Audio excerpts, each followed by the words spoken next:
Go. Hi, Katrina. Hello. Is it okay if I call you Katrina, or do you prefer a different name? Katrina's fine. Awesome. How are you doing today? Pretty good. Great. Are you surviving the cold weather we have?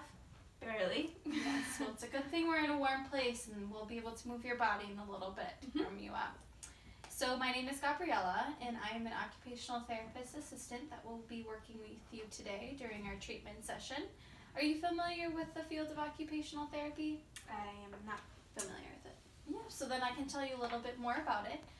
So the field of occupational therapy enhances the quality of life for individuals using meaningful activities to get you back to what you love to do in the community. Any questions so far? No. Okay, sounds good.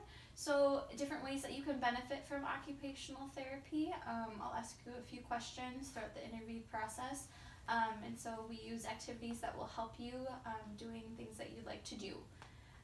So I can tell you the difference a little bit about OTA and an OTR, which is because we'll be referring to that during your treatment session. So an occupational therapy assistant and a registered occupational therapist.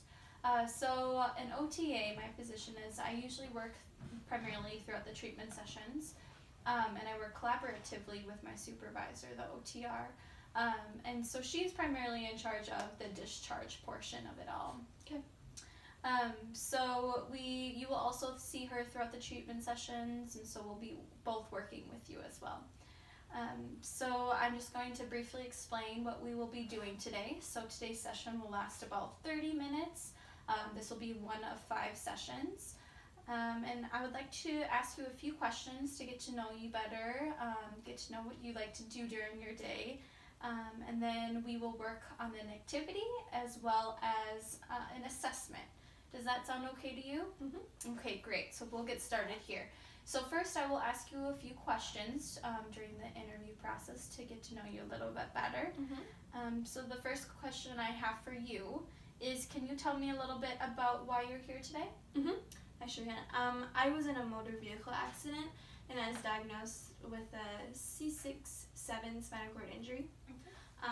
I can't really use my right side, so I wanted to try to use my left side today. Okay. And do you have any concerns about performing different things throughout your day? Yeah, I really struggle with transfers. I can't go to the bathroom by myself, and I can't shower on my own. I can't cook, and I have a really hard time doing laundry and cleaning. Okay. And do you have any barriers you would like me to address? I can't really grip anything with my right hand, so I want to make use of my left hand. Okay, sounds good.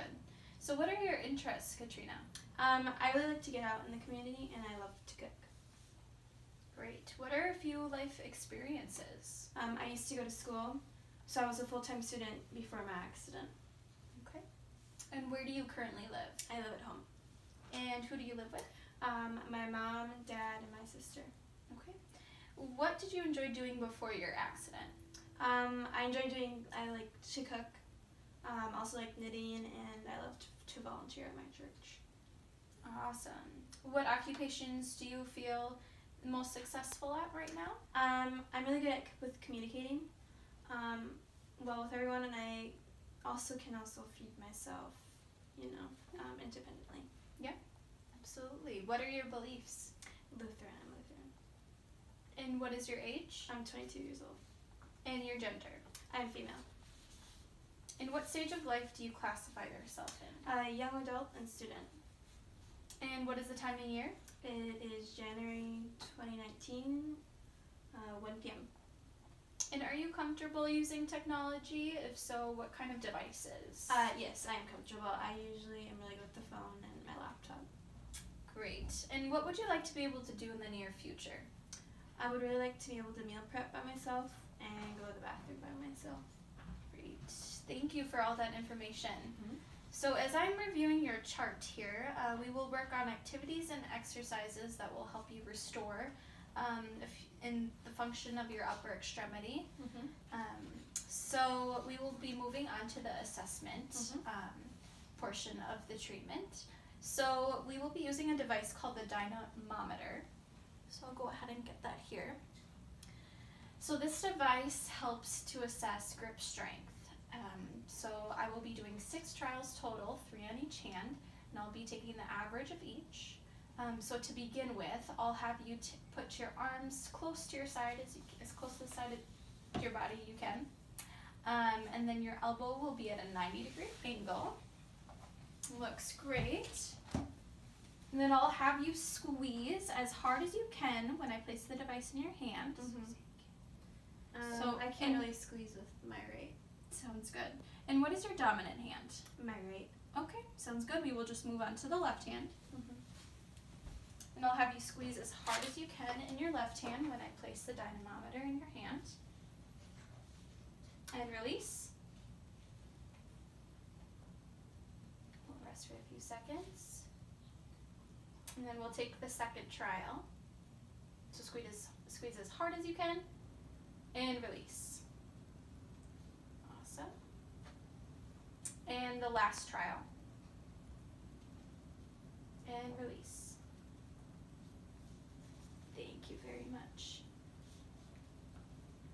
So with the data used with the dynamometer, I can use this to develop different activities we can work on throughout our treatment session to work on your gross grip. So you'll be primarily using that for things like laundry and cooking, like you said that you want to get back into. So next we'll move on to our short activity. So since you said that you really value cooking and meal prep, I would like you to make a sandwich. So what do you like on your sandwich? What do you usually eat? Peanut butter and jelly. Oh, awesome. We have that. So we'll go ahead and get a few things. All right, so we have a nice flat surface here. So in front of you, I have placed a plate, a knife with an attached gripper, a jar of peanut butter, and jelly. So by manipulating all of these objects and materials, this activity will enhance your range of motion, your strength, endurance, coordination of your hand, your wrist, elbow, and shoulder. So working again on those upper extremity muscles. So then with this, you will be able to apply those skills to completing your laundry, as well as transfers to the bathroom, showering, etc. Everything that you kind of mentioned that you would like to get into. So do you have any questions before we begin? I do not. Okay, let's get started. Okay. You can pause it.